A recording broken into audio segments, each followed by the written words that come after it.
No, seriously, I'm just kidding. Hi, my name's Rick Robinson. I am the general manager of KLRNradio.com. We are probably the largest independent podcast network that you've never heard of. We have a little bit of everything, and by that, what I mean to tell you is we have news, pop culture, special events, conspiratainment, true crime, mental health shows, drama productions, and pretty much everything in between.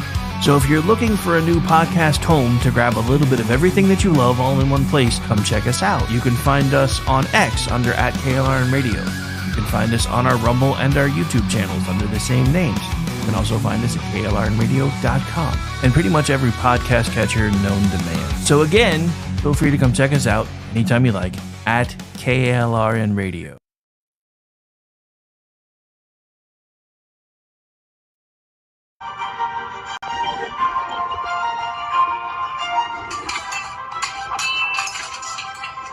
Ready to learn some medieval combat, kiddo? You bet, Dad. Let's do this. You know, spending quality time with your kids is important, but finding a fun and safe way to do it can really be a challenge. That's where halberds come in.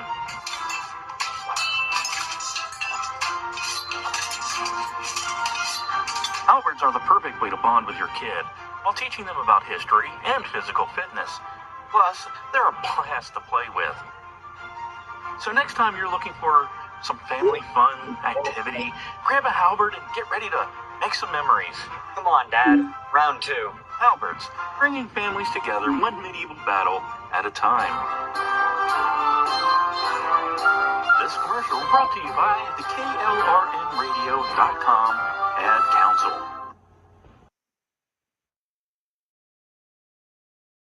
I listen to a lot of true crime.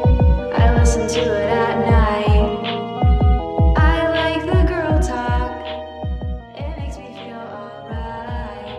I like scary stories in the morning, and I like them at night. I like the girl talk vibes. They make me feel just fine. I listen to a lot of true crime.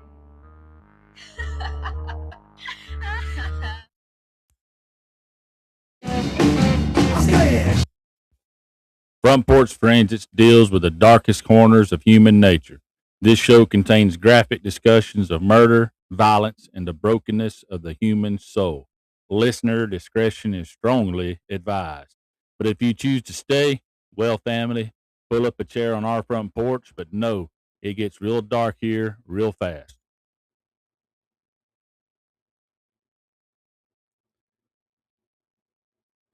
Welcome, KLRN Radio friends and family. This is Front Porch Forensics. I am flying solo tonight. I am Bumpstock Ken, your host for the night at least. Bumpstock Barbie, your hostess with the mostest, is been attacked by the evil pollination of the world right now, and where we live here in the mountains, it's pretty bad. It looks like it's snowing yellow. So she's not going to be joining us tonight. It is just me. So if you guys can join on the chat, you see there's Bumpstock Barbie there saying, "Hi, honey. Hello, honey. Love you. Stay inside. Stay safe. Get better." Her voice is completely gone, basically. And so she decided she's going to stay in and kind of stay in on the chats. We are out there streaming live on X, Front Porch Forensics, at Bumpstock Barbie, at the KLRN Radio. I believe at Rowdy Rick is also going to be out there. He's the main man here at KLRNradio.com. But again, tonight is just me. As I showed earlier, as y'all was coming in, the episode tonight is This Week in the News. So we're going to be diving into four or five true crime stories making headlines or generating fresh discussion, at least, here in April. I know it said this week, but I think it actually may cover a past few weeks, couple of weeks at least. We'll start with stunning resolution in the Gilgo Beach serial killer case, where Rex Heuermann, I'm going to go with Heuermann, is now pleading guilty and made chilling new confessions. Now, he's always said that he is innocent, that he didn't do these things, but now he's actually pleading guilty to them. So we're going to cover that a little bit. I think we're not going to spend a lot of time on that story because the Gilgo Beach killings, I think they deserve a full show.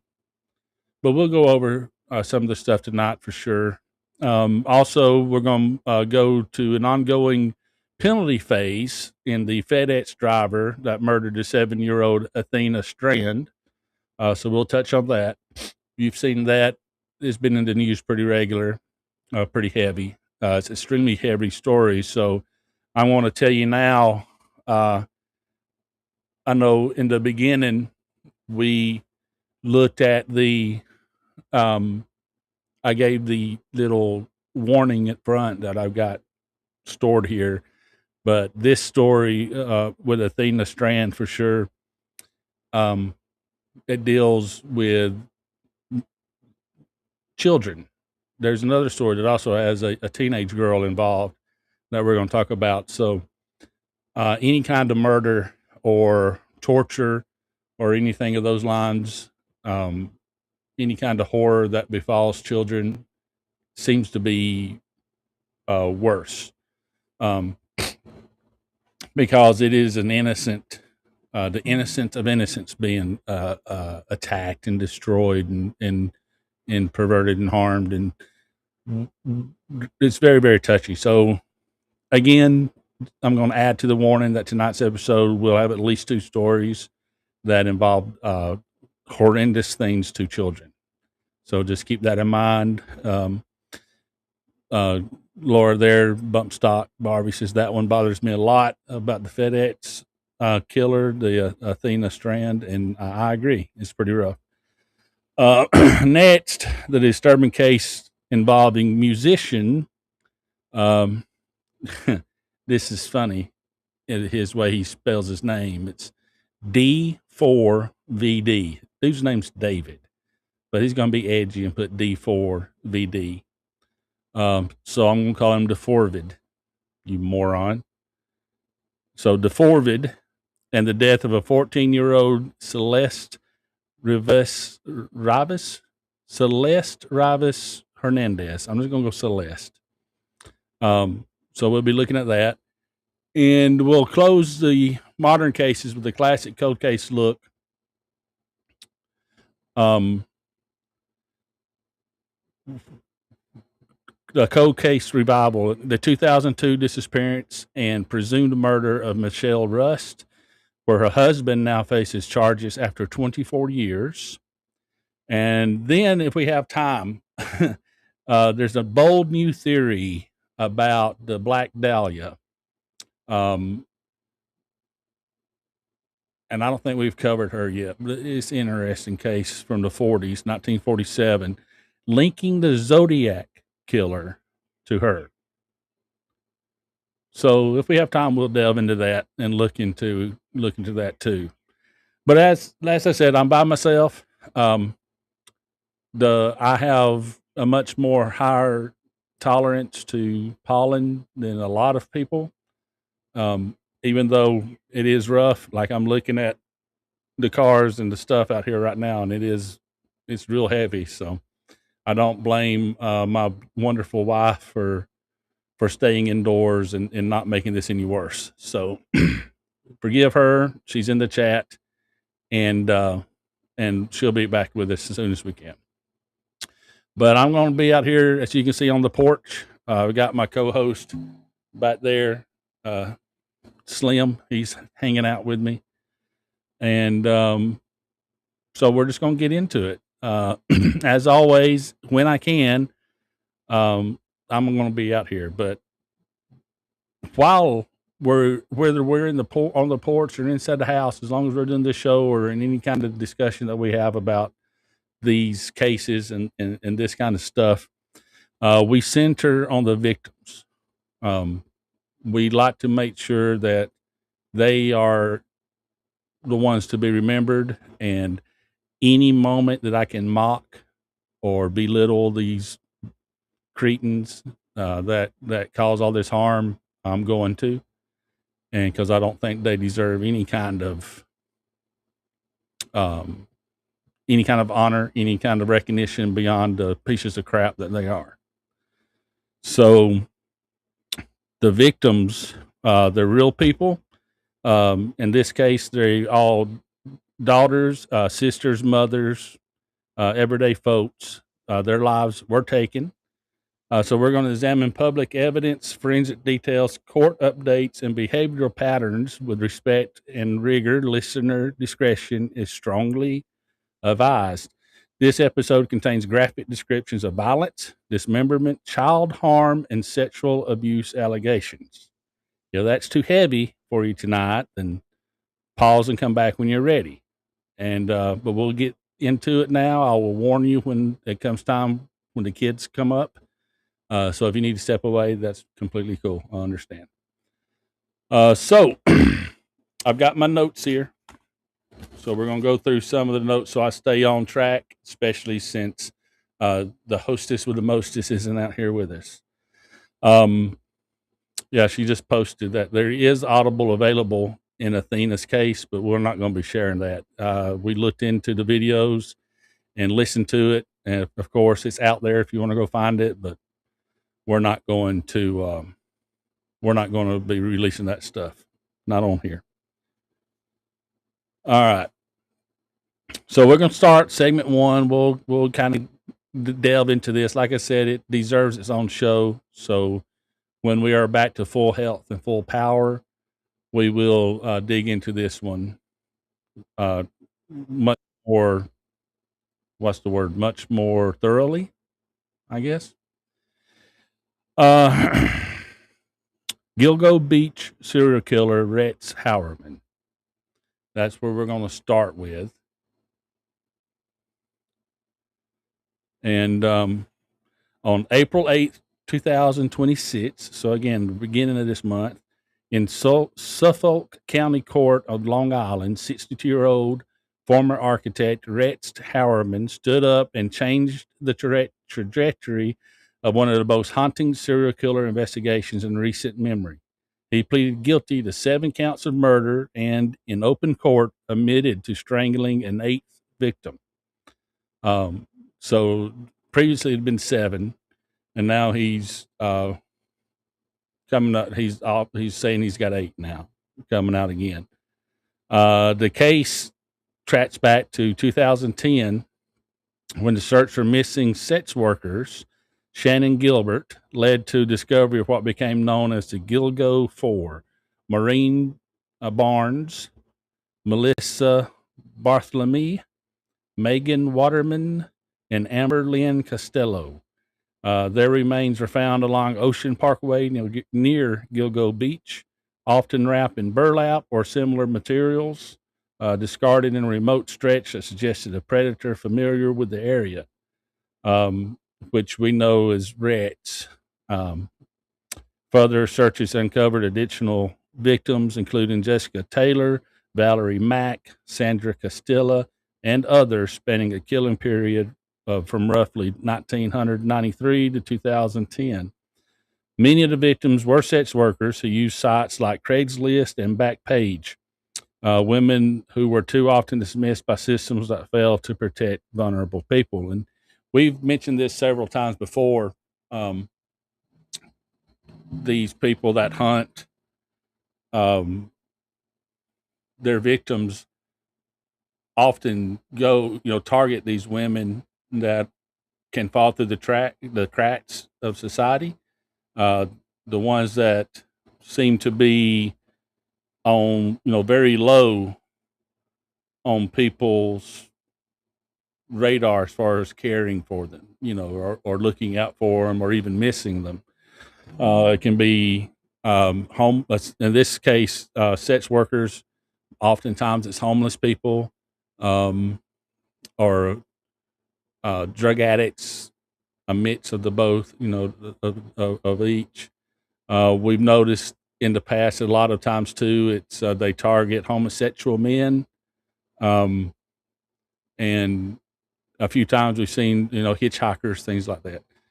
But this case was sex workers, and also there's something since we brought that up. We need to do a story or a show about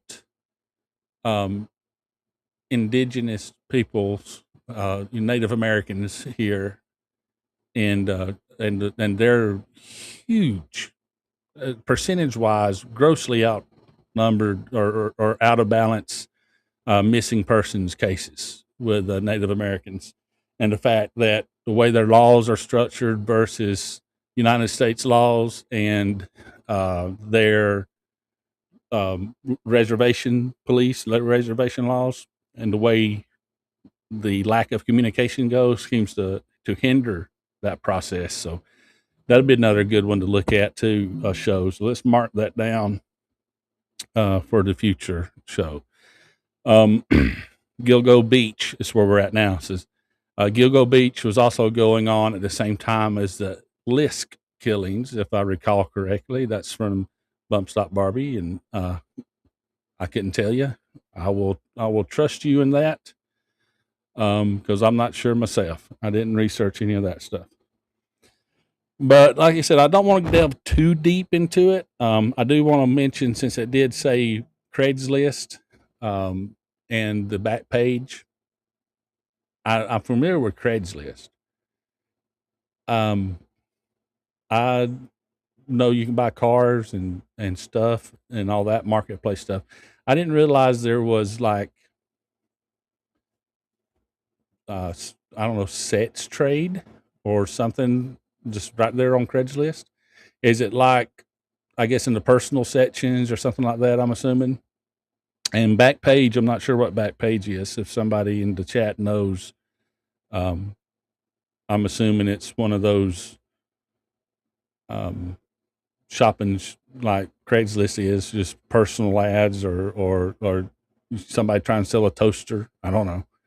But anyways, okay, Long Island serial killer. That's what Lisk, Lisk. That's why you made it capitalized, all 4 letters, wasn't it? Yeah, Long Island serial killer.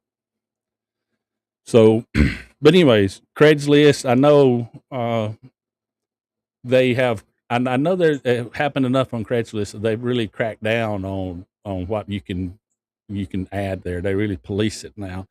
I don't use it anymore. Car parts, things like that. I may do some shopping there. I'm actually looking for a dresser for the tiny tyrant to put in her room, because my word, how much clothing can a teenage girl need? She's tiny. I don't understand. It's mind boggling.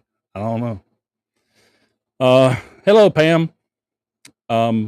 Laura is inside the house, nursing pollen-induced laryngitis. So it's just me tonight. Sorry, guys. I'm going to put on the smoke show for the ladies. But sorry, fellas, it's just me tonight.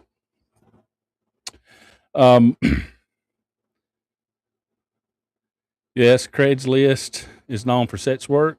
We'll do an episode on a Craigslist killer one day. Yeah, okay. I knew that sounded familiar. Apparently Backpage is something like that too. We'll have to look into that kind of stuff. I'm not sure. I'm not very computer literate as far as those kind of things goes. Facebook Marketplace is about the only place I stay when I'm looking for something. Alrighty. So let's get back to where we was at. Hewerman was arrested in July 2023 after a long investigation relying on DNA, burner phone records, vehicle data, and geographic profiling. The DNA was hairs matching him or household members found on victims. He lived a double life, respected family man, an architect by day, and a hunter at night. So we see that a lot as well too. Not necessarily the majority of the time, but enough that you see people talking about. Well, I would have never guessed he had a family. He done such a good work at the church or at the car wash or at the donut shop. Everybody loved him. Whatever. This guy was architect, and I know John Wayne Gacy was also a I guess architect not architect, but a handyman. He built stuff, prints, construction worker, along those same lines, So there's a lot to it, a lot of things that these hunters, these killers, these monsters share in common, which is something that's kind of scary because you see so many more come up with, oh, they're just a normal guy, and then they were living this double life out there. And I don't know. It used to be where you had traveling salesmen and they lived a double life. They just had a normal family on the East Coast and a regular family on the West Coast. They didn't kill people in between, or maybe they did. I don't know. They say there's a bunch of serial killers out there still, and that there's more that we never caught than we did catch. So on April 8th, 2026, Howerman pleaded guilty to 3 counts of first-degree murder and 4 counts of intentional murder covering 7 victims. He also admitted in court to an intentional killing of Karen Bargata, the 8th woman victim. He stated he strangled all 8 women, and that was his preferred method of murder, was the strangulation. Anyway, so resentencing is scheduled for June 17th, 2026, with multiple consecutive life sentences without parole expected. Victims' families attended. Emotions ran high as all the details emerged through this case that was going on. Now, yeah, Laura says that it's always one's least expected, and again, it's these people that just look normal, like they would fit in anywhere. This is him here, old Rex boy. He looks like any normal fella you would see out and about. Nothing special about him. Kind of a little beta-looking male. You wouldn't think that he could hurt nobody. Just a doughboy with his eyes is a little creepy. And there's something else you notice too, is that their eyes, it always shows in their eyes, those weirdos. So, but there's Rex. And again, he's figured to be sentenced for 8 counts of murder with life without possibility of parole tagged to each one of those. Strangulation is actually psychologically important. It's very personal, and it's not as quick as TV and movies make it out to be, and that's absolutely right, honey. That's something we've talked about in movies before. When you see somebody choke somebody out in a movie, and it's like over, and as soon as they pass out, they just let go. And that's not the way the anatomy works. You're going to have to, it's going to take a long time. Otherwise, they just pass out and they'll start breathing again. You really got to put the work in, and it's closer. I mean, stabbing is extremely intimate as well. Very, very close, but strangulation is arguably more so. But again, not to glorify any of it. That's just the way it is. Movies and TV have a way of cleaning up the facts about the horror of what this kind of stuff really is. I won't say glorifying it or romanticizing it. Violence in general, yes, they do. It's pretty disturbing how easy it is to watch these things unfold on TV because you know it's on television, it's in a movie, it's not real. But to think about what it really takes to end someone's life like that, it adds another level of evilness to these monsters that do this because there's intent. It's not something that just happens. Like she says here, manual strangulation, especially, that's literally hands-on. You're not using tools or anything else. You can literally feel their heart stop. Yeah, you can literally feel the life leave them. And to me, that's a whole new level of that evil intent right there, strangulation. So definitely not a good dude. And we'll touch on his entire case later on another show because it's a rough one. And I want to make sure we give the victims their voice back in a better way than just highlighting it today. Yes, Laura says it being movies and all that kind of stuff, it sanitizes it as far as violence and everything like that is what I'm assuming. But that's what I was kind of thinking too. It makes it easier, more palatable. Movies and TV does. Now, the most disturbing recent revelation comes from his ex-wife, Asa Ellerup. And I have a picture here of her. It's a off the web, so I don't think it would hurt to put it up there. But after 27 years of marriage, they divorced in 2025 in the Peacock Discovery series, The Gilgo Beach Killer: House of Secrets. And that's out and available now on Peacock Plus or whatever channel it is. It's a Peacock original, I think. I haven't watched it yet. I'm going to watch it this week. But that's part of where this still shot and everything comes from. Ellerup describes a supervised jailhouse conversation just before the public plea, and Howerman appeared very, very nervous. And when she asked directly how many women he had killed, Rex replied without hesitation, 8. He further confessed that 7 of those 8 murders occurred inside the basement of their family home while she and the children were away. He claimed he never killed when the family members were present. As of this recording, Ellerup lives in that same house.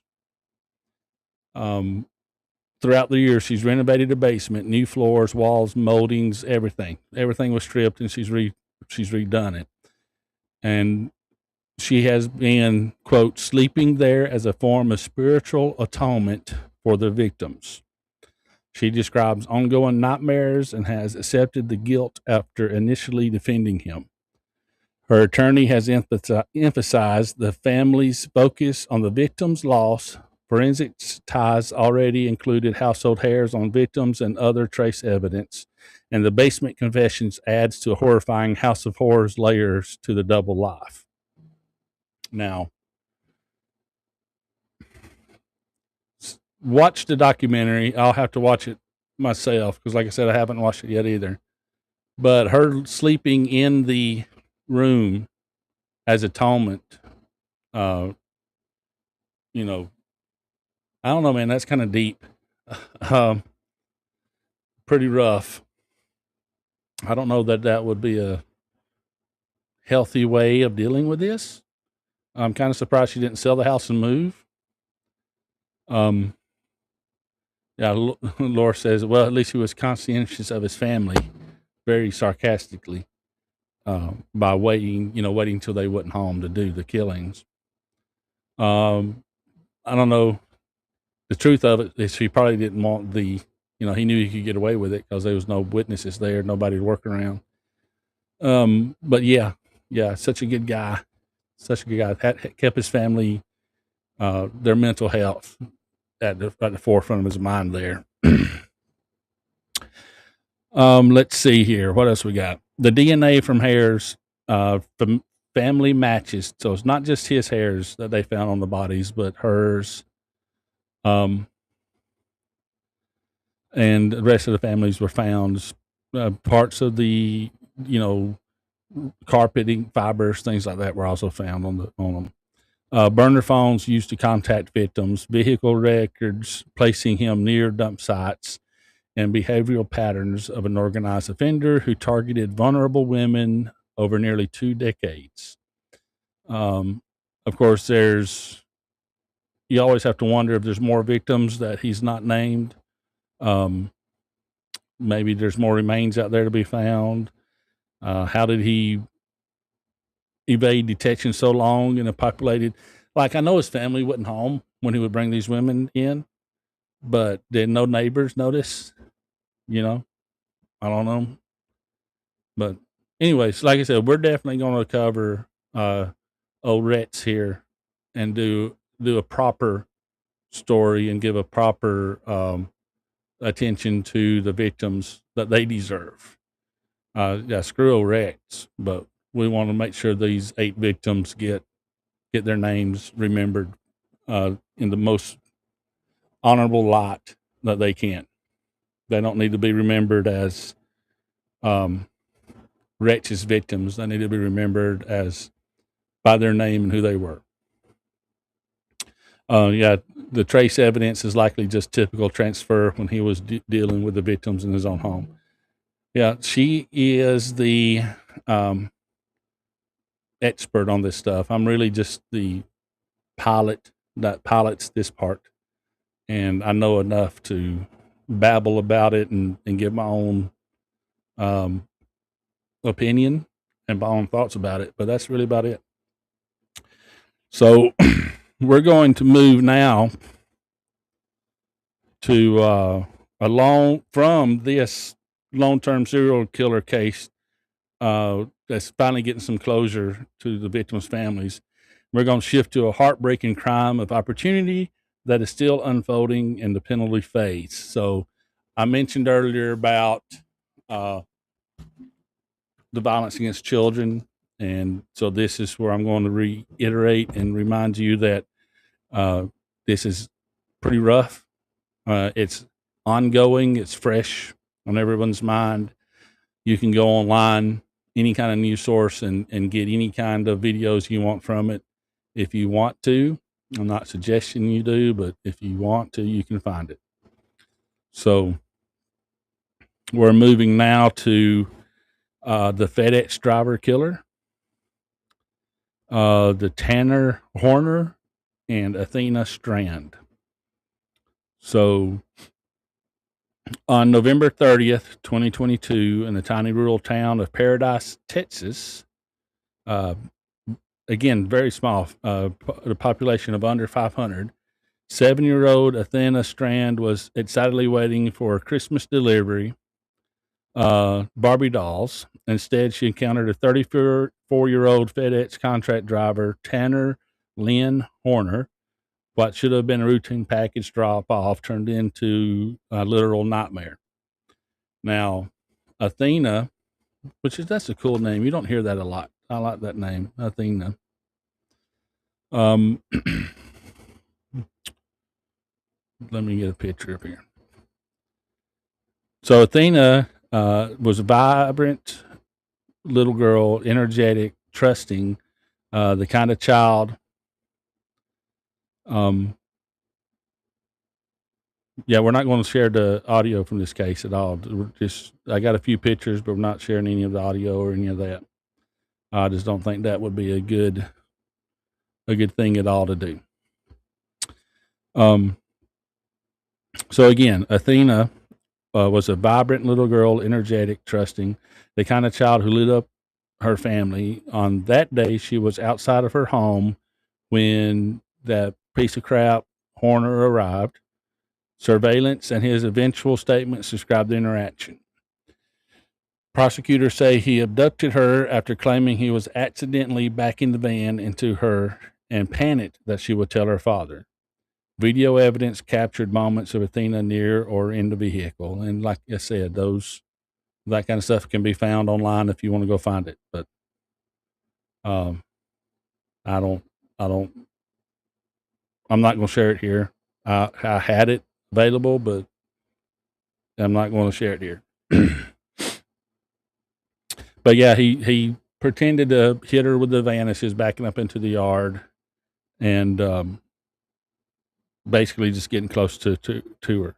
In the back of the FedEx van, Horner admitted he tried to break her neck and failed, and then he decided to strangle her with his bare hands. He dumped her body in the shallow water under a bridge along the Trinity River, roughly 10 miles away, near a patch of bamboo.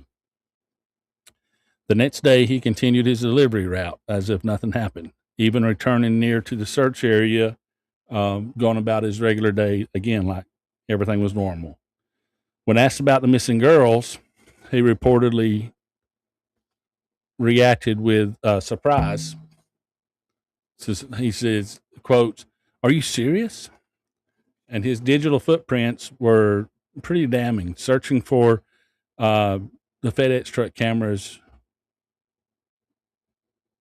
Searches for do FedEx truck cameras record, and looking up images posts about Athena and the ongoing search. So once they started looking into him, they found his search history, asking about the FedEx cameras, which would be on his trucks. And he wanted to know if they'd actually record everything. So he was definitely, after the fact, looking into it. So he initially lied to investigators for 2 days before leading Texas Rangers to the body on December 2nd, 2022. Autopsy and medical examiner testimony detailed the strangulation, the trauma, and forensics evidence included the male DNA on swabs that could not exclude Horner, strong victim DNA links, video footage, the vehicle footage, the body cam of him guiding searchers, and his confession is all on video. So they've got him dead to rights, basically. I'm going to take her image back down for a minute.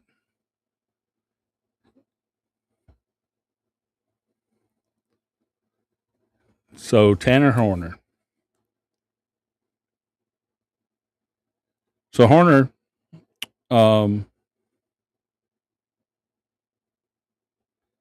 was charged with capital murder of a child under 10 years of age and aggravated kidnapping.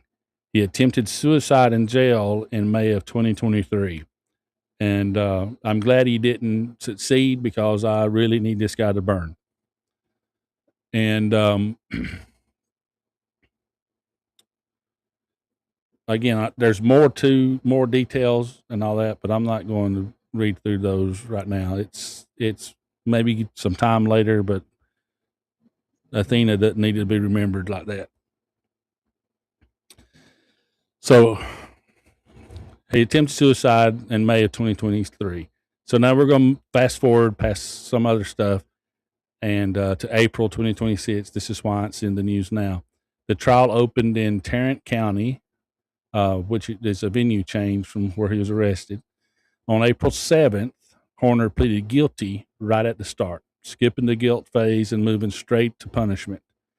Prosecutors are seeking the death penalty, and the defense is pushing for life without parole. The penalty phase has been intense. Prosecutors presented graphic evidence, including video, audio of Athena's final moments in the van. It says jurors reportedly become very, very emotional. Some family members and other members in the courtroom had to leave the room when all this was going on, while they were showing these tapes. And yes, it's available online if you want to look it up. I'm not sharing any links. You put into work if you want to see it. I'm not going to make it easy for you. So Let's get the image of him in court up here.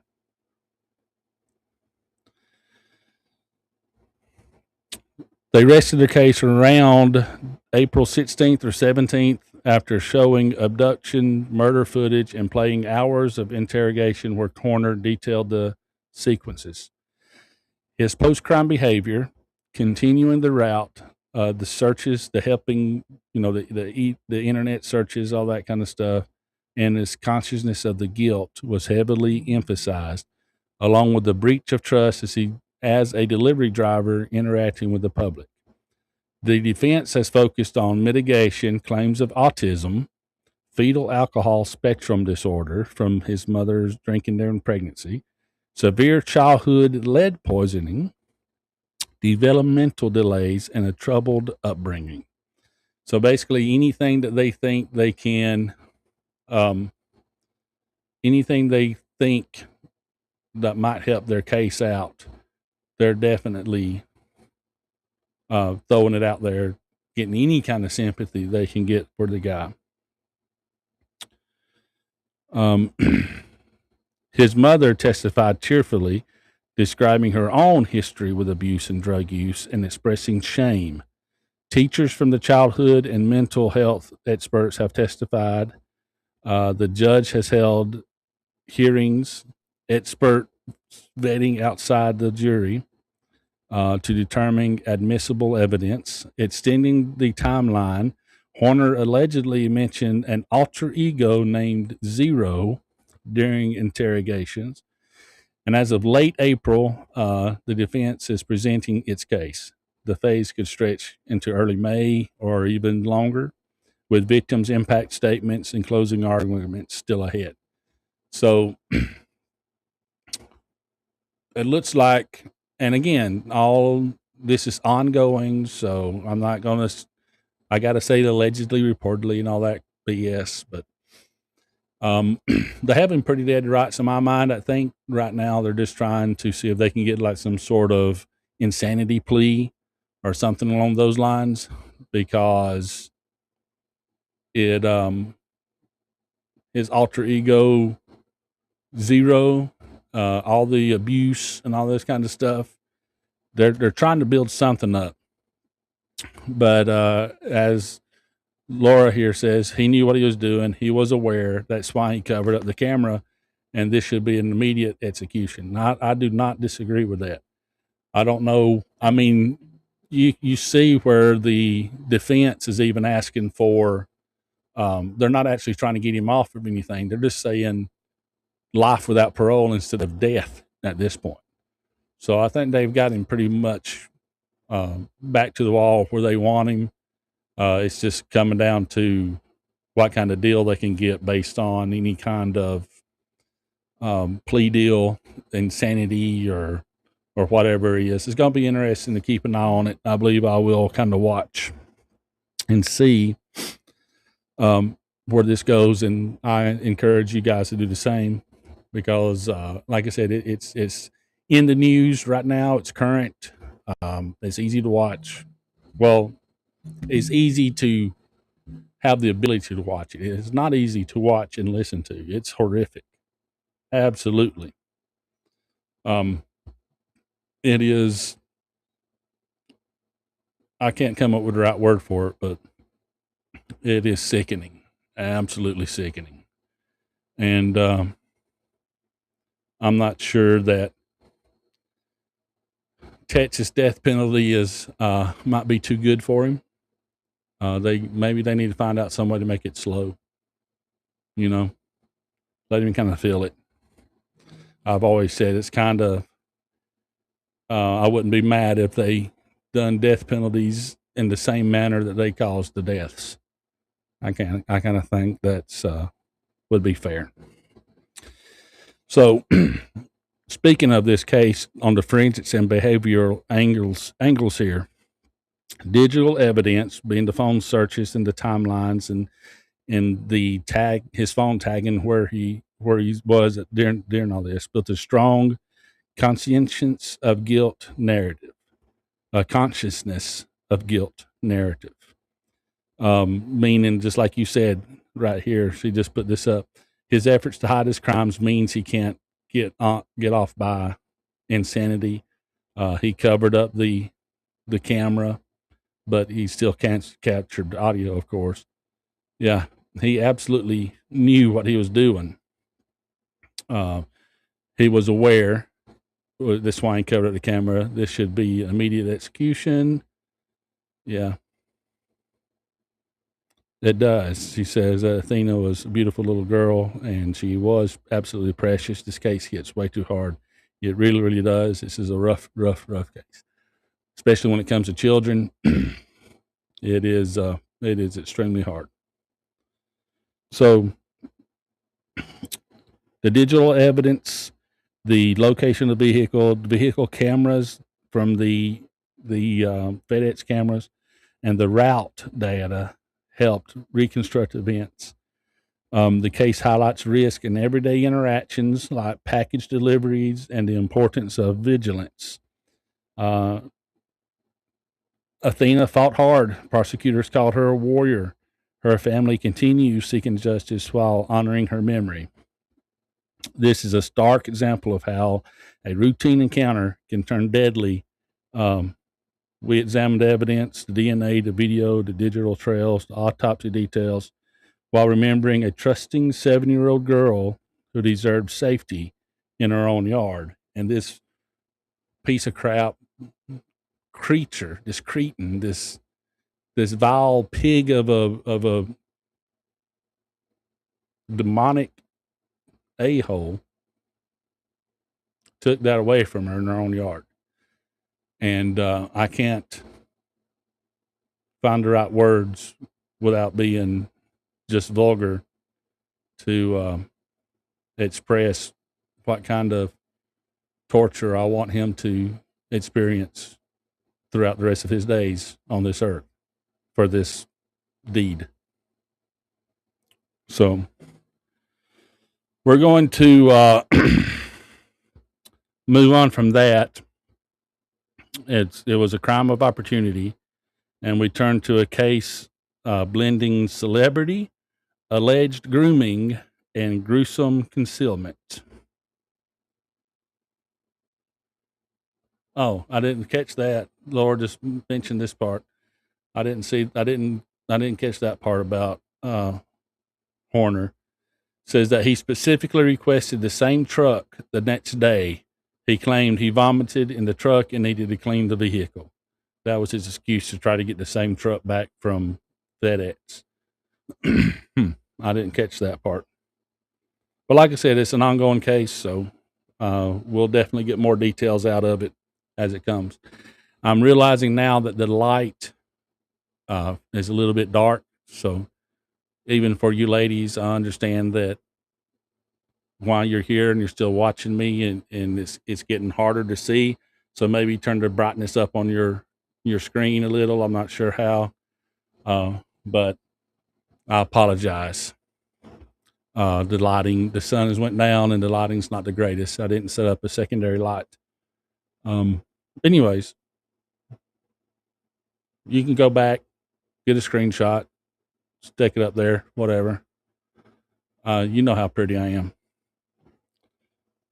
So now we're going to move into, I'm going to say celebrity with quotations. It's a singer-songwriter. Golly, again, the titles we use nowadays that we bestow on people, man, they're given freely. I mean, you can just hit the bare lowest bar and all of a sudden singer-songwriter. It's like looking at me and go like, I'm a podcast guy. I have a podcast, which is a good podcast. I'm happy that all y'all out there listening to us. I don't care if there's 10 of you or 1,000 of you. It goes from week to week. But I'm no podcast professional. And this guy, I don't know, singer-songwriter. But here we go. The Forvid. David Anthony Burke and his victim, Celeste Rivas Hernandez. We're going to go to from Texas to Los Angeles now. And again, this is how they describe him: rising indie, which is independent, indie singer songwriter, the Forvid. Real name David Anthony Burke, age 21. Known for songs like Romantic Homicide,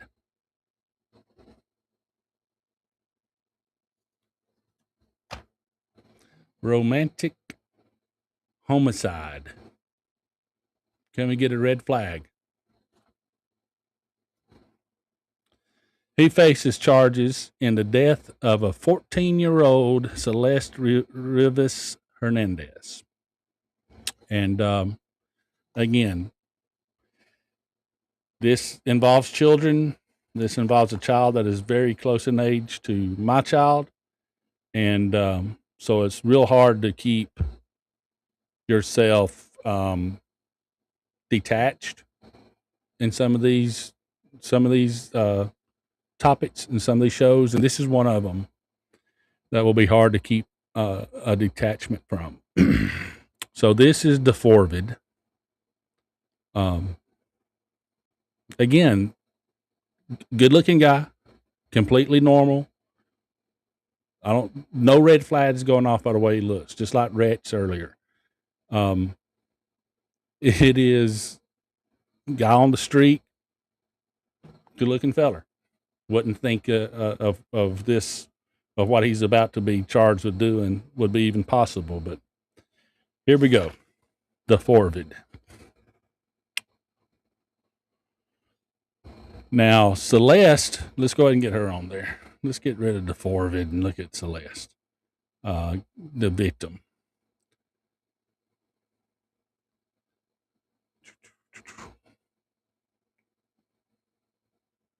I know I got a picture. There we go. Sorry about that. Technical difficulties. Not really a difficulty, just me. This is my problem. So let's get into it. Celeste was a young teen with her whole life ahead. Again, 14-year-olds. There's several photos available out there. If you want to look up this case, you can easily go do so. Photos show her smiling with curly hair in casual or wintered settings. Again, multiple different videos. She's a middle school girl, full of potential, full of life. She went missing in 2025. On September 8th, 2025, her dismembered and badly decomposed remains were found inside a zippered cadaver bag, plural, more than one, bags, I should note, in the front trunk of a Tesla registered to Burke. It was also linked to a Texas address, but located at a Hollywood tow yard and impound. So it's linked to his home in Texas, but it was found in Hollywood. Again, this happened in L.A. The Forvid was in L.A. It is registered to the Forvid. Excuse me. And it was found at a tow yard.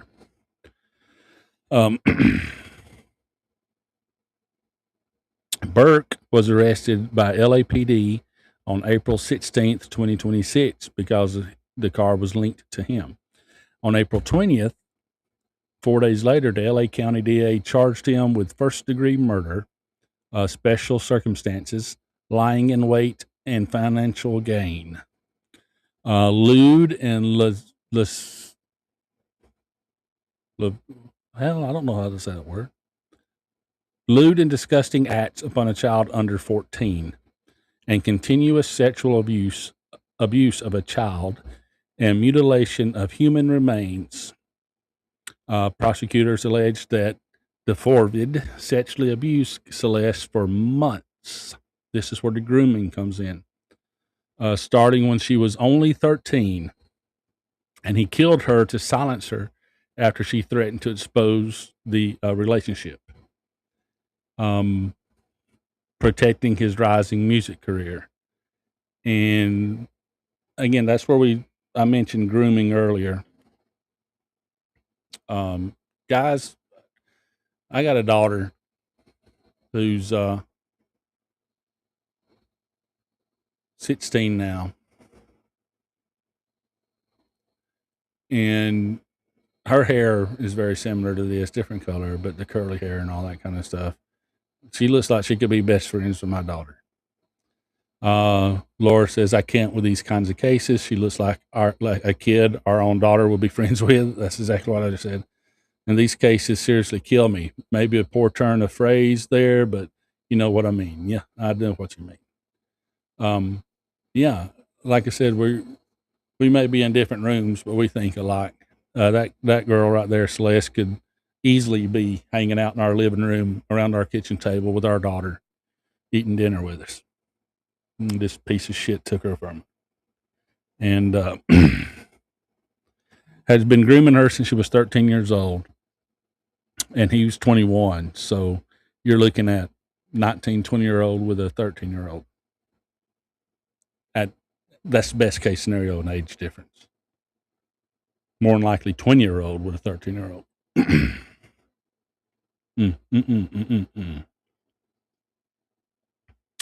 Burke has pleaded not guilty and is held without bond. Preliminary hearing and status conferences are ongoing. One around April 29th to May 1st. Recent courtroom developments are particularly disturbing. Again, y'all, if you need to step away, I understand. It's not easy to listen to these kind of things. There they are. Again, this is from the same picture.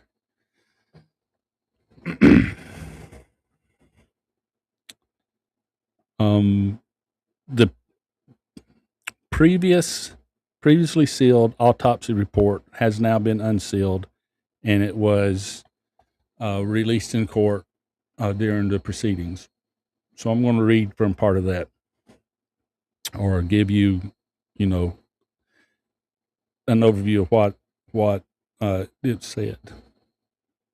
Celeste died from multiple penetrating injuries caused by objects. Again, multiple, plural. Specifically, 2 penetrating wounds to the torso, 1 to the right abdomen, injuring the liver, and 1 to the left chest, disrupting the ribs.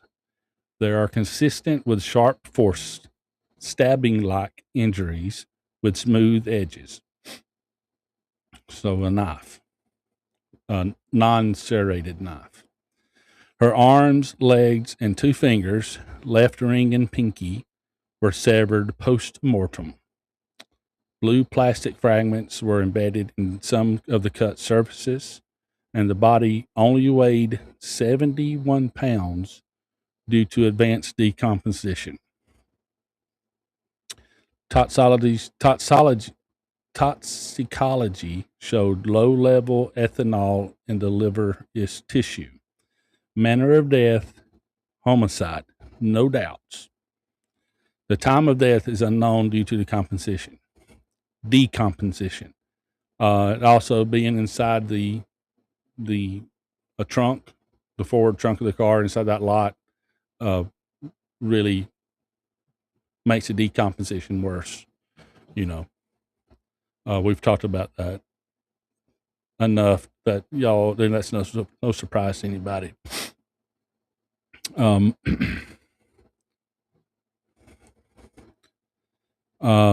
Again, the dismemberment was after he killed her, and I guess probably to fit her in the trunk. He hadn't said yet. I don't think he ever will.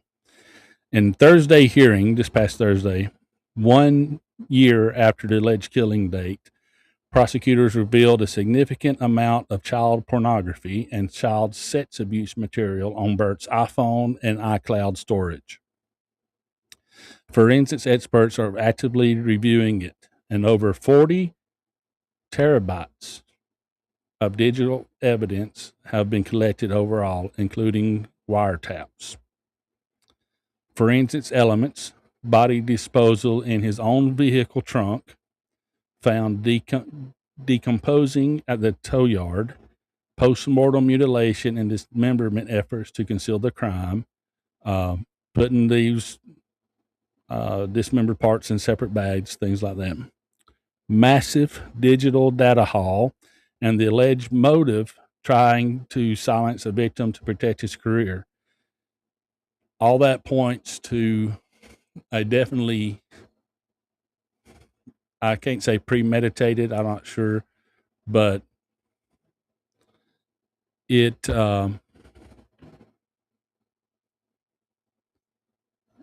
you can tell that he put work into this.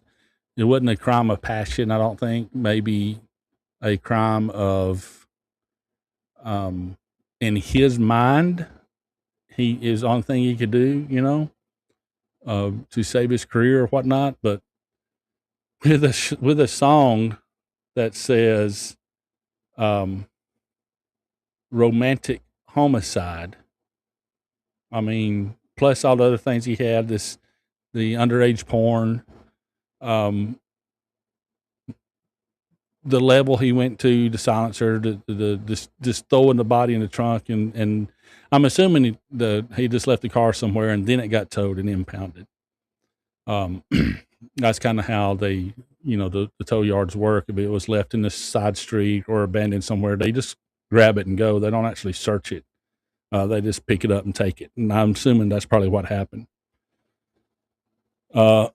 So premeditation, yeah, that's why that is absolutely premeditated, as far as he obviously planned it out as far as what he did with the body, and he knew he had to do something to silence her. So I guess that would absolutely be premeditation. Just extremely sloppy in the way he did it. And I mean, more to come as far as the sentencing that he's going to face. The trial's still going. You can watch it. You can follow along if you want to. We will probably touch back on this one at a later date when all that does come about. So again, questions persist around the full timeline when it started, the grooming allegations, which I think are pretty self-evident, obviously, and how digital forensics will tie everything together. All that will come out through the case, and we'll see. We'll be following along, or I will, to see how that goes. The case raises serious issues around celebrity accountability, grooming of minors, and the role of digital evidence in child exploitation investigations. Celeste's humanity must stay at the center. She was a 14-year-old girl whose life was cut short by this absolutely brutal manner. Yeah, she's saying he was an amateur in the way he done it, and he was. But yeah, absolutely premeditated. I'm glad will be off the streets, will not to do this again. But it being LA, you never know. So we'll follow along with this case and see how this goes. The case raises serious issues about celebrity accountability, like I said, and that Celeste's humanity must stay at the center of this. And here on Front Porch Forensics, that's what we always do. We make sure the victims are remembered for who they are, not what was done to them. We want them to be remembered as this beautiful young lady here on the screen that would have fit into my household just perfectly. It's sickening. These details are graphic and heartbreaking. They underscore the need for strong protections against exploitation, and we will continue watching preliminary hearings and any further unsealed evidence. We will absolutely share with you guys on upcoming shows and updates and things like that. We'll be here on X, of course, and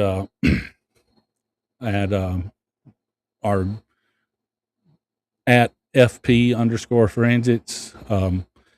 You can check back on there. We'll update on that page on X as things come in. Laura actually says here he needs to be put away for life. We've seen how men like these get better over time, and that's true. And that's a twofold. It can be men like this get better over time. They get better at killing over time. They perfect their set of skills. And if he's willing to do this now for his career, then I think he would continue to embolden himself and go even further anytime he needed to. And him going to prison for life, I think, is the right call for California here. And I'll be interested to follow along and see how this plays out. And again, we will keep you all updated. Just watch us on X at FP underscore forensics, and we'll update when things happen. May mention it on the show eventually. So now we're going to go from that to a high profile case. This is there's a bug. This is a classic cold case revival here that I'm going to move on to now. It's I don't know if anybody has noticed this is in the news or not. It was kind of passing to me. I didn't see a lot of it, but the Michelle Rust cold case, and her husband Dwight Rust Jr., nicknamed DJ, right? So, where am I at? Okay. Laura says she's stepping away for a minute because, again, Celeste actually has a resemblance to one of our daughter's friends, and it's hitting on her a little hard. So she's going to get up and take a little break from the chat. So anybody else out there who wants to join the chat, please do. I will love to talk to you. If you're out there, just holler at me on the chat. So Baltimore County, Maryland. Michelle Rust, 24, vanished around July 19th of 2002 while preparing for her young son's third birthday party. She was last seen by her parents the night before. Her green Dodge Caravan was found near the home with the key broken off in the driver's door lock. Husband Dwight, DJ Rust, initially told police that she had left to buy party supplies and never returned. Now, that was 2002. In 2005, he lied to investigators about an affair that was going on at the time. Now, he later married that woman and had children with her too. This woman he's having an affair with. We're not going to mention her right now. That doesn't matter. We're talking about Michelle. After 24 years of Michelle's body never being found, a grand jury indicted DJ Rust on first-degree murder charges on April 20th of 2026. He was arrested April 21st and held without bail after a hearing. The judge cited public safety and flight risk due to the changed posture of the case. Prosecutors presented an 18-page document to the grand jury arguing the party prep alibi was unraveled or had unraveled. There's no evidence that she ran away. She was disposed, and he disposed of the body to prevent discovery, is their claims. Motives appeared tied to planning a divorce. Again, he was already having an affair, which he winds up after his wife disappears. It clears the way for him to be able to marry and have these kids guilt-free, right? Nobody's going to blame a guy to get remarried if their wife disappears. You know what I mean? So Um, defense attorney Jeremy Etheridge calls it a travesty, and that's to say the least, stating defense attorney Jeremy Etheridge calls it a travesty, and I think that's to say the least a travesty, but from the other side of the aisle here, stating there's no new forensic evidence, no DNA, no fingerprints, no eyewitnesses to a crime or prior domestic violence. He notes Russ has no criminal history, family support in the case, and cooperated over the years. Bail was denied despite eligibility for home detention. No trial date is set yet. Cold case breakthroughs often come from re-examined contradictions like the affair lie, old witness statements, and accumulated pressure over decades, even without a body. This case shows that lies and alibis don't expire. Michelle was a young mother. Her family waited 24 years for charges, and we'll have to wait for further developments in the case moving forward. So, to me, what we're looking at, it's kind of touch and go. Like I said, this is still going on. I can see both sides of this. The defense attorneys, what they're saying as well, as far as there's nothing new pop up. But the lie about the affair and all that stuff coming back out is pretty damning in a way. Everything is pointing to, yeah, that makes sense. That it all adds up to, it's probable that he was involved in this missing, this killing, or whatever it is. But again, circumstantial evidence is something that you have to be careful with. As much as you want a closure for Michelle and the family, you have to do it right. You have to follow facts. You have to follow the real, not your feelings, but the real part of it. That's where it matters, right? Do I think he's responsible? I very well could be. I'm not going to say that he is or he isn't. That's what the court and the jury is for. The evidence will come out. We here at Front Porch Forensics will keep an eye on it. And again, we will follow closely through this and keep everybody updated. And we'll see what the evidence has to say. But as far as it being a travesty, there's no doubt about it. It's a travesty. Michelle is missing. After 24 years, most likely lost her life. I don't know that she's still with us. But even then, if she has went and that she disappeared without a trace, it's still a travesty because her family's out there wondering where she is. So the defense attorneys and everything, and I mentioned it being a travesty still stands, no matter the outcome from here. We'll wait and see. Like I said, like the old saying goes, Laura just reminded me, says, it's not what you know, it's what you can prove.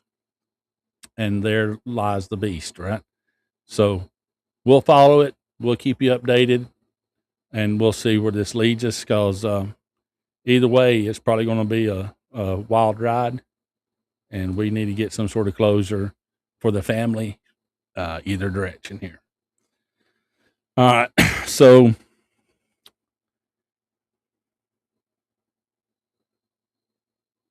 our final deep dive, which,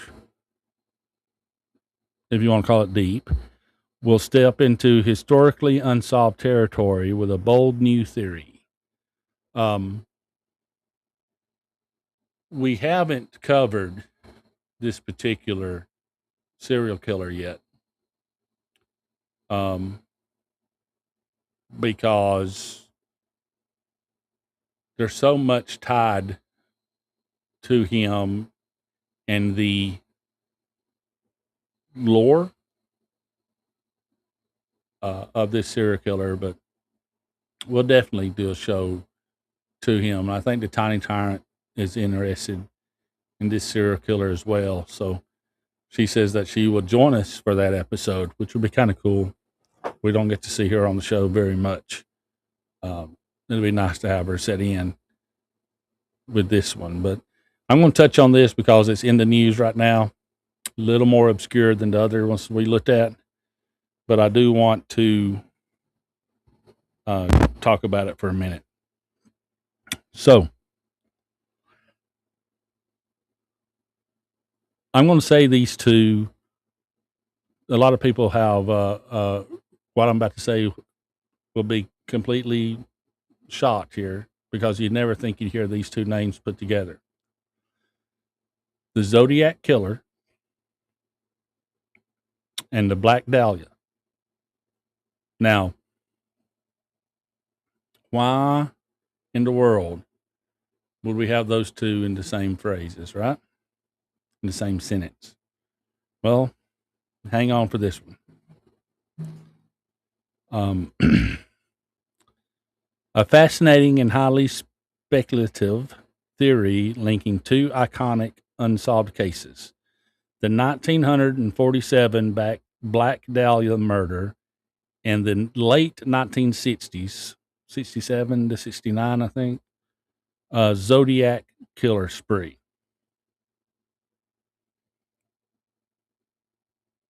I'm going to let that breathe for a second.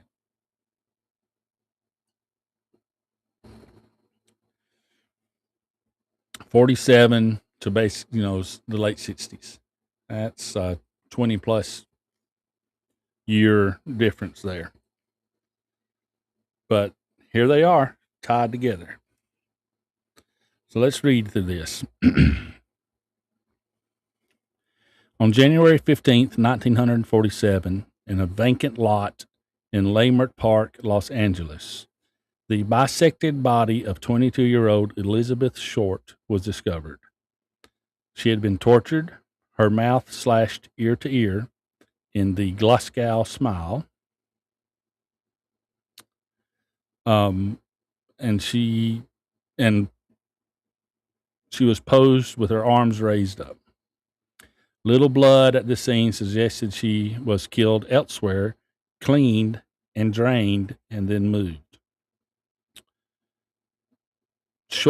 Elizabeth Short, dubbed the Black Dahlia by the press, was an aspiring actress with a difficult background. The investigation was massive, but yielding no charges. One early suspect was Marvin Margolis, alias Marvin Merrill, a 21-year-old pre-med student and World War II veteran who dated Short for a while. They even lived together briefly, and he lied about the relationship initially. He told the police that they did not have one, and later he moved away. His surgical interest and aggression notes drew attention, but nothing actually stuck. The case remains officially unsolved. Now, Laura says there's actually been theories connecting those two for decades. And yeah, I mean, there's theories that says H.H. Holmes was Jack the Ripper as well. There's a bunch of theories about this. Easy, Mike. You good? So, yeah, absolutely. The posing of the Black Dahlia, the killer wanted to make an impact for sure. No doubt. So, we're going to move ahead from 1947 to 2 decades later. The Zodiac killer terrorized the San Francisco Bay Area, claiming at least 5 victims, couples and lovers Lane and a cab driver, while sending taunting letters and ciphers to newspapers. One stubborn cipher, the Z13, the My Name Is, followed by 13 characters and symbols, sent in 1970. The Z13, I thought I had a picture of it, but I can't find it anywhere now. But it's the My Name Is blank, and there's 13 characters and symbols intermits together to finish spelling it out. It resisted solution for over 50 years. Now, in late 2025, amateur codebreaker Alex Baber, co-founder of Cold Case Consultants of America, he has claimed a breakthrough.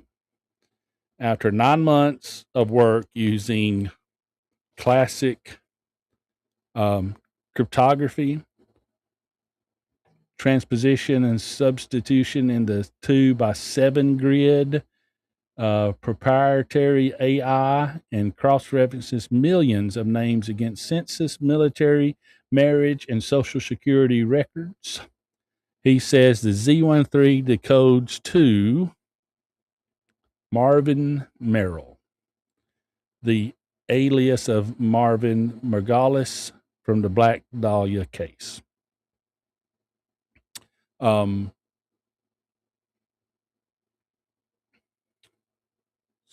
Laura here says that her killer was very surgical. Zodiac used a gun. It was not neatly as clean, so I'm curious about the connection. I agree. That's why I don't know. I'm going to finish this and then we'll discuss it. Right.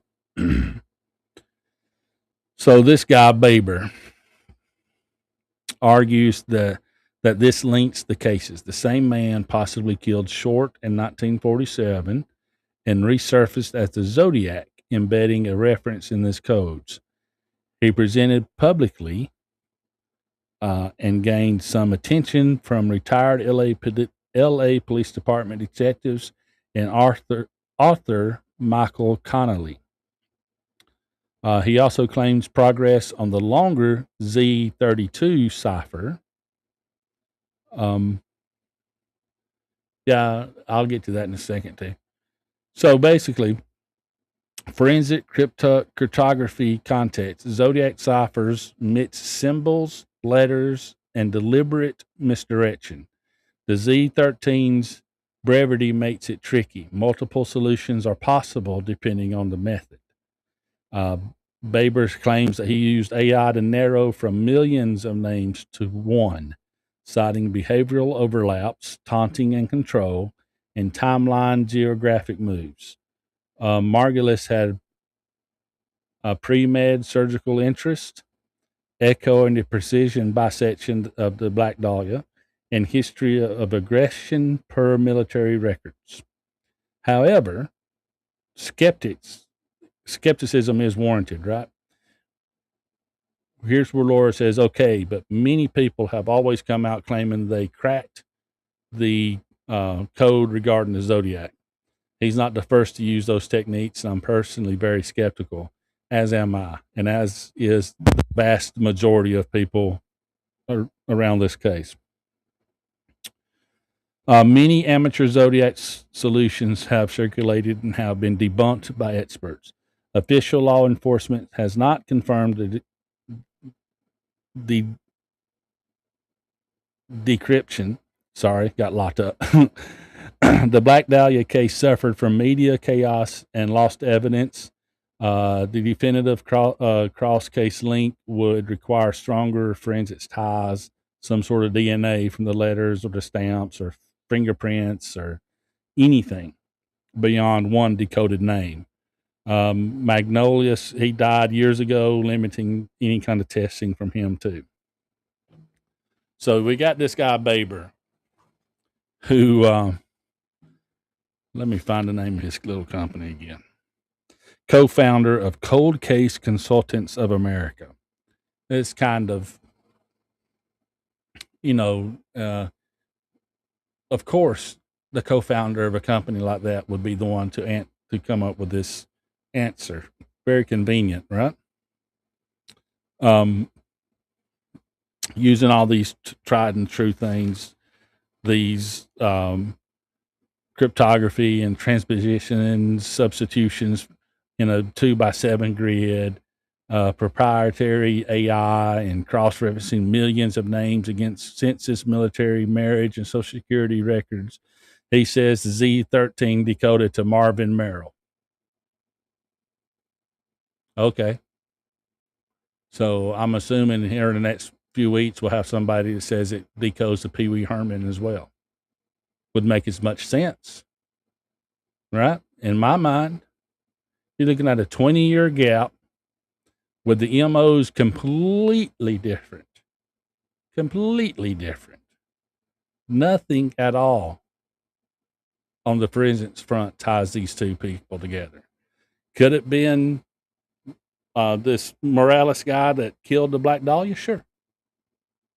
I'm not going to argue that. There's a lot of circumstantial evidence that points to that. Could be. I don't know. He kind of fits. That's arguably so. But trying to tie him, turn him into the Zodiac killer, come on, man. Come on. Let's see what Laura here is saying. The MOs are entirely different. Yep, but this was the time frame that this kind of criminal profiling was in the beginning. So if this is the same person, they'd be well ahead of their time in regard to what police use to connect crimes. So, yeah, that's kind of where it's funny. We're not even in the same room. She's trained me. I'm not going to say trained.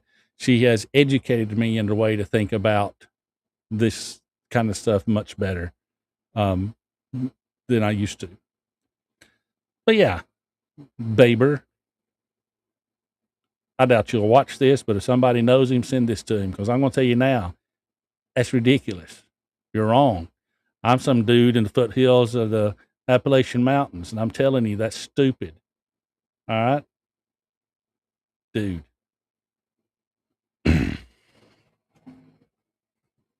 Circumstantial evidence has pointed to hundreds of people. Yep, you're right. But I can tell you now, it ain't him. The killer of the Black Dahlia is not the Zodiac killer. C student from the mountains can know better than this Baber dumbass. All righty. This theory revives interest in both cases and highlights how AI, persistent code breaking, and cold case work can generate new angles. Yeah, they can generate new angles. No doubt there. It also reminds us all victims, Elizabeth Short, a young woman chasing Hollywood dreams, and the Zodiac's victims, ordinary people enjoying nights out and working, that their stories matter most amid all these puzzles. We will monitor for any official validation or DNA developments, compelling connections, or coincidences. The evidence will absolutely decide that. Y'all know where I stand on this.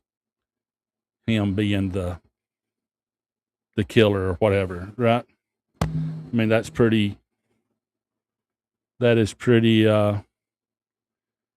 upfront. I don't think I am surprising anybody. I think I'm being pretty clear about what I feel. And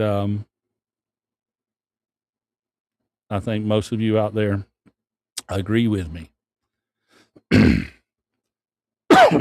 that it might as well, it could be Ronald McDonald as much as it can be this guy, Morales feller, has been the Zodiac. That's just, I think, ridiculous. And I'm not afraid to say that I think it's ridiculous. All right. Let's see. What's going on in the chat right now? Yeah, the Bump Stop Barbie agrees that I don't think those two people are the same. For sure not. And let's do a whole episode on criminal profiling soon. For sure. I think that'll be fun. You'll have to be on that one with me because you are the expert when it comes to that. I do not read those kind of books for relaxational and educational purposes. That's on you, honey. Bump Stop Barbie has literature in our home library that is like college level textbooks. And I've seen her reading those and doing her when we're doing these shows, that she will use those pretty regularly to study up on and to make sure that we stay as accurate as we can when it comes to these shows that we do. And she's much better at it than I am as far as knowledge about what all this stuff is. She is the expert. No expert. I just read a lot. Well, you're more of an expert than anybody else I know personally. So, there's some book. I literally have a book on this. Yeah, you do. What's the name of that book? She'll tell me in the chat in a minute, but it's a little bit delayed. It's a DS5 or something. But she has several books about profiling and things like that. So,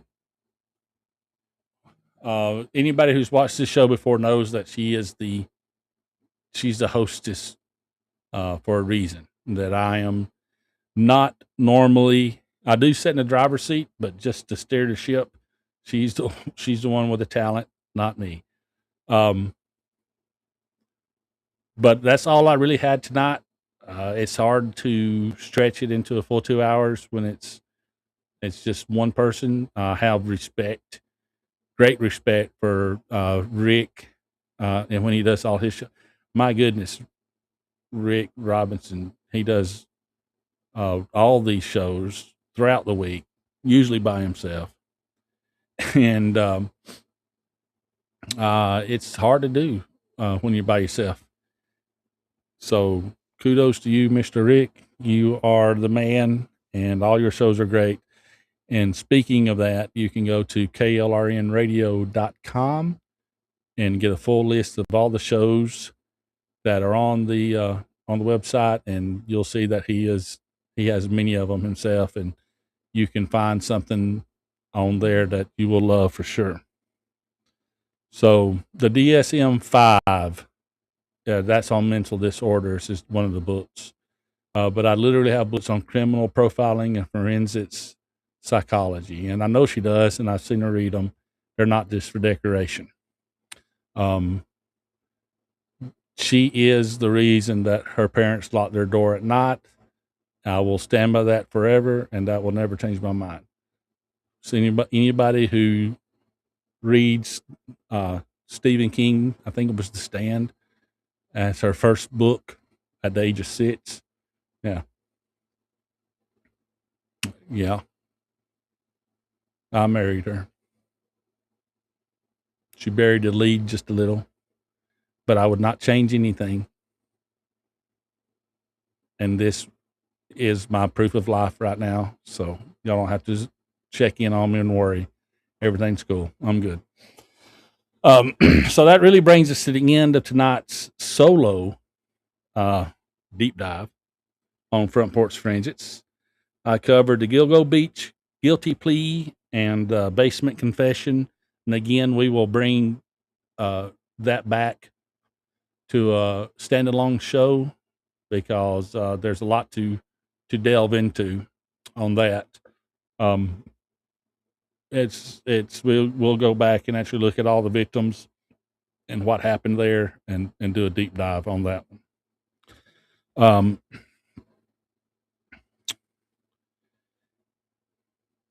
And again, we covered the ongoing FedEx Athena Strand penalty phase, which will be coming up. I'll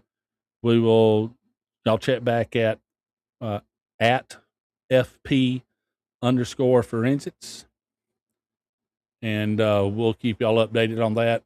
And then when the penalty phase does come out and all that's settled up, we'll do a segment on one of our upcoming shows about how that plays out. The DeForvid Celeste Hernandez case, with this recent autopsy and digital evidence, I kind of covered and touched on that. And again, it's ongoing in process. We will keep an eye on it and touch back on that as well as things come out. And then the Michelle Rust, the 24-year-old case, cold case, and the new charges on that. That one's really up in the air. Of course, it's got my interest because I want to see where it goes. Let's just pray for closure for that family, no matter how it plays out. I think that's the best case for us to do right now, is just pray about that family gets some closure and some healing can begin, no matter which way it goes, right? And then the Zodiac Black Dahlia cipher theory.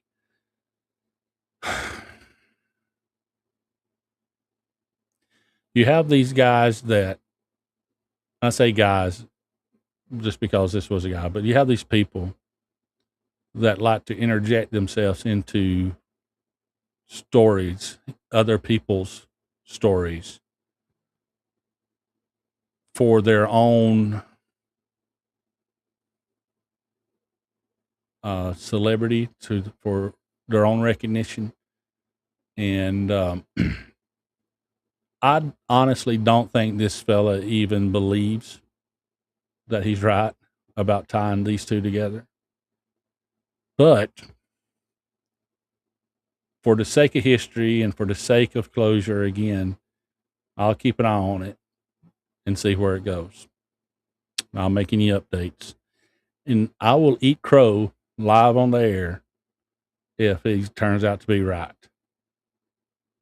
I'll put, that's my word. I'll keep it. If he's right, then I'll give him his flowers. But that remains to be seen. So, will we ever know who Zodiac is? Well, about every 2 years or so, we have definite new evidence that guarantees that the Zodiac killer is such and such. I think that he's some senator's dad. What was that senator's name? I can't even think now. Ted Cruz. Like he's Ted Cruz's dad or some bullcrap. And I heard one where he's Woody Allen's, or not Woody Allen, but Woody Harrelson's kinship or something. It's ridiculous. And now all of a sudden, the Zodiac killer is the same person who killed the Black Dahlia, Elizabeth Short. Hey, if he's right, cool. I'll give him his flowers and say, congratulations, you were right. But it ain't going to be right. But again, we'll watch at FP_forensics for any updates, and we'll let you know what we find out. I'll keep an eye on it. So we centered the victims throughout, or at least I tried to, throughout these shows here, or these segments here, their humanity, not just the horror that happened to them. Evidence over speculations is what we always we thrive to base our outcomes on, is the evidence, not the speculation of their thoughts.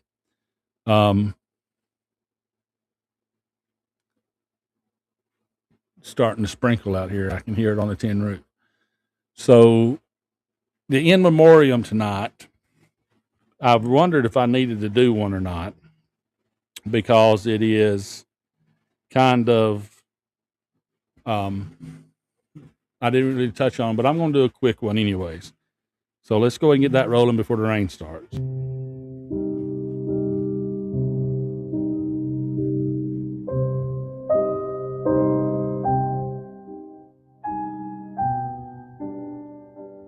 So, victims of the Gilgo Beach serial killer: Sandra Castella, age 28; Karen Vergata, age 34; Maureen Brainerd Barnes, age 25; Melissa Bartholomew, age 24; Megan Waterman, age 22; Amber Lynn Costello, age 27; Jessica Taylor, age 20; and Valerie Mack, age 24. Of course, we have also Athena Strand, age 7. And then we have Celeste Rivas Hernandez,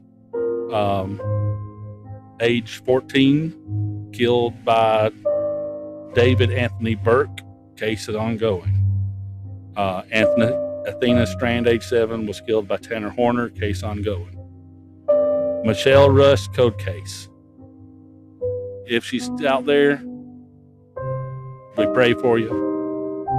If you're gone, we pray for you as well. May you be remembered either way, and may your family get some closure. Elizabeth Short, the Black Dahlia, age 22, died in 1947. You are remembered. Hopefully you'll be remembered as a beautiful, life-filled 22-year-old and not as some sort of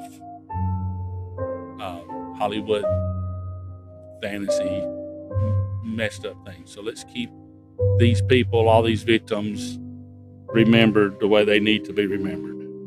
Not as victims, but as bright, loving, life-filled, beautiful people that they are, and that's why they should be remembered.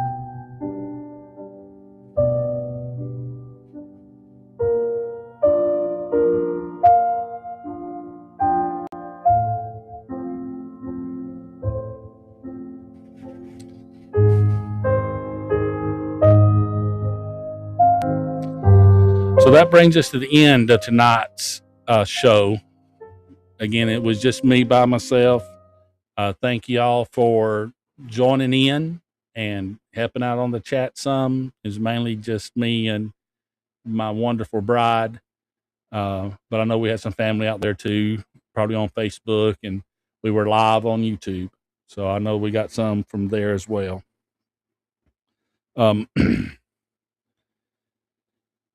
So again, we will keep everybody updated via at FP underscore forensics on X. If you followed us live tonight at Bumpstock Barbie on X, then you know you can find her there at Bumpstock Baker, at Bumpstock Stitcher. There's so many things out there. If you do an at Bumpstock whatever, it's probably my wife on X. She also writes for Twitchy as Laura W. So go to twitchy.com, check in there and read some of her articles. We have other members of the KLRN family that write there as well. So check them out. It's always good stuff to read.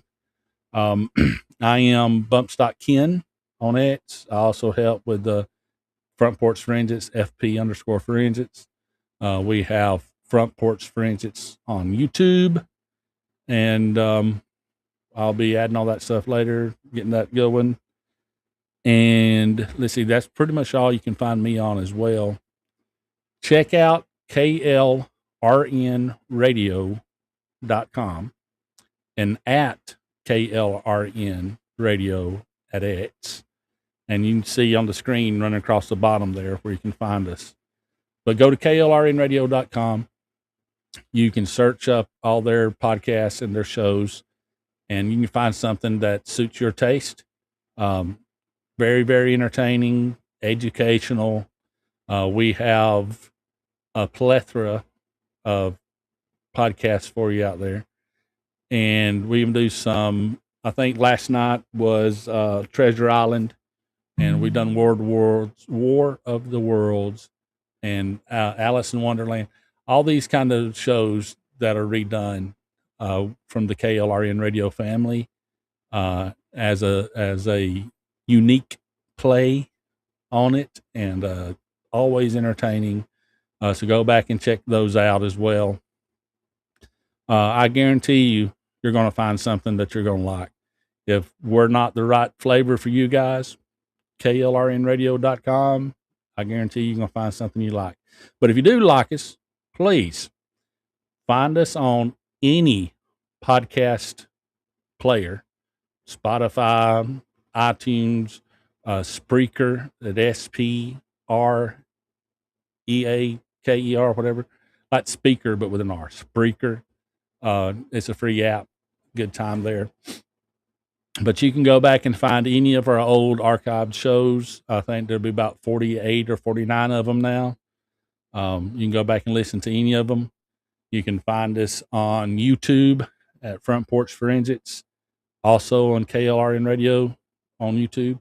But we go live on YouTube at the Front Porch Forensics YouTube page. And you can go there and find some old shows there with video as well. The podcast on Spotify and all that, that's just audio. But if you want to look at this handsome mug and my beautiful wife when she's hosting, then check out YouTube. You can check us out there. Might even see a dog come through and sit with us sometimes. In fact, you will definitely see that happen sometimes. But again, that's really all I got for tonight. Hang around, listen to some music I'll play here in a minute. Check klrnradio.com for your other shows. Hopefully we will be back next week at full force, me and the wife. And then you can see this power couple and set in with us for a while and have fun. But until next time, I need you to be smart, pay attention, and don't do anything that will get you let me start this over. This is terrible. So until next time, don't do anything that will make you the subject of the next episode of Front Porch Forensics. Y'all love each other, stay safe, and be good, and we will see y'all next time.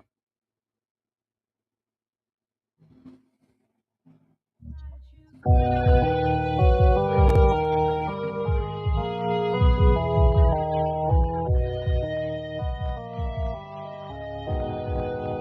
like scary stories in the morning, and I like them at night. I like the girl talk vibes, they make me feel just fine. I listen to a lot of true crime.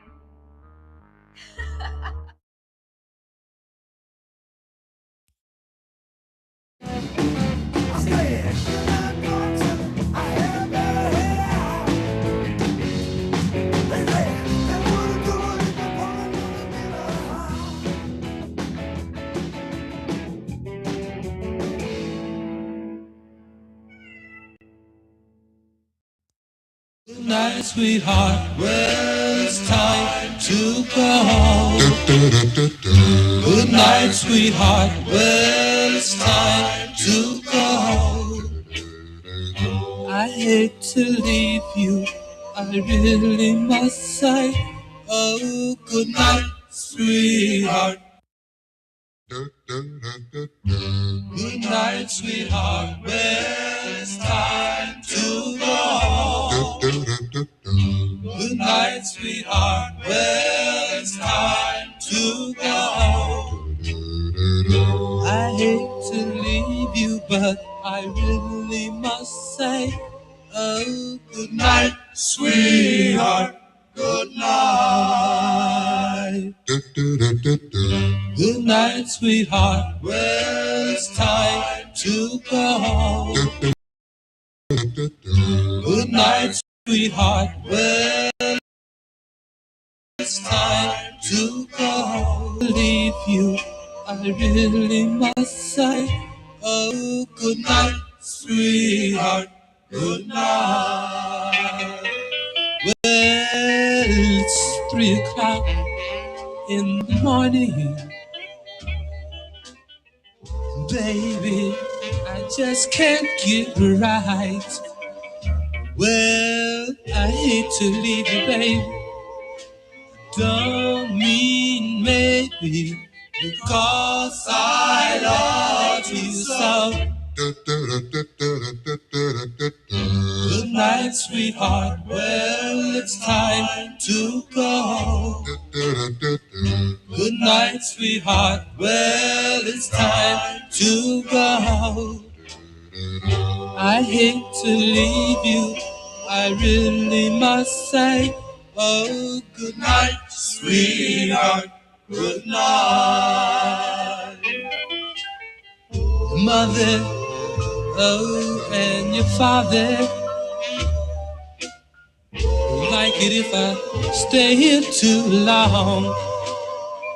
One kiss in the dark, and I'll be going. You know I hate to go. Good night, sweetheart. Well, it's time to go. Good night, sweetheart. Well, it's time to go. I hate to leave you, I really must say, oh, good night, sweetheart. Good night.